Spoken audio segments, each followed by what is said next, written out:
So maybe there's a little reluctancy amongst themselves of actually going with that pace.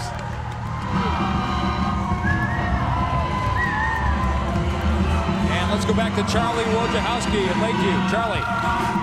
Mike, they just passed us now. That is your core of elite runners. We've got a few more following here. A lot of enthusiasm here in Lakeview. This is what a lot of these people came out to see the first wave, but a lot of the people on these sidelines joining for the second wave. Their family members, their friends, their relatives, they'll be coming by in a little bit.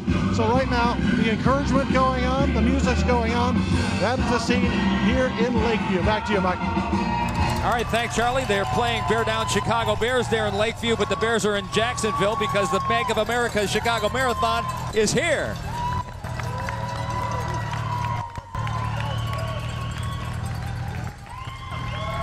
And now for the first time, we kind of see on the right of the screen on the gray, the shorter runner, that's Sige Kebede, kind of asserting himself and putting himself in the lead for the first time.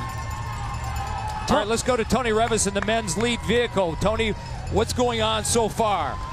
Mike, we're in Lakeview East, and the crowds are phenomenal. Just great crowds here in Chicago. They've ran the last 2 miles in 4:45 and 4:50. It's really interesting. The pace they're running, the splits they're hitting, almost exactly the same as in 1999 when Khalid Kanuchi ran down Moses Tanui to set the 2:05.42 world record at the time, the last world record here in Chicago. It's interesting that the Kenyan runners, except for Kebede, the Ethiopian, are all right up in the front of the pack, and the Ethiopians are all in the back of the pack. You know, the Ethiopians and the Kenyans, it's the Cubs and the Cardinals. It's that level of rivalry, and the Ethiopians are the fast finishers, and the Kenyans are the hard drivers. So for the most part, they line up with the Kenyans pushing the pace and the Ethiopians sitting in, and that's how it turns out in many of these races. Can the Kenyans get rid of the Ethiopians?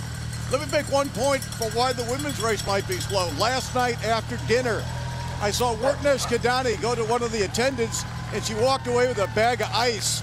And I looked at her and said, "What's wrong?" And she said she pointed at her left hamstring. That she's got a bit of a left hamstring problem. Lucy Kabu, I got an email today from a coach at E10 Kenya. He told me that between June and August, she had a right Achilles problem and did not do the mileage that she wanted to. She's not in 2:19 shape like she was in Dubai. She still thinks she can be in the top 3, but she's not quite in top form.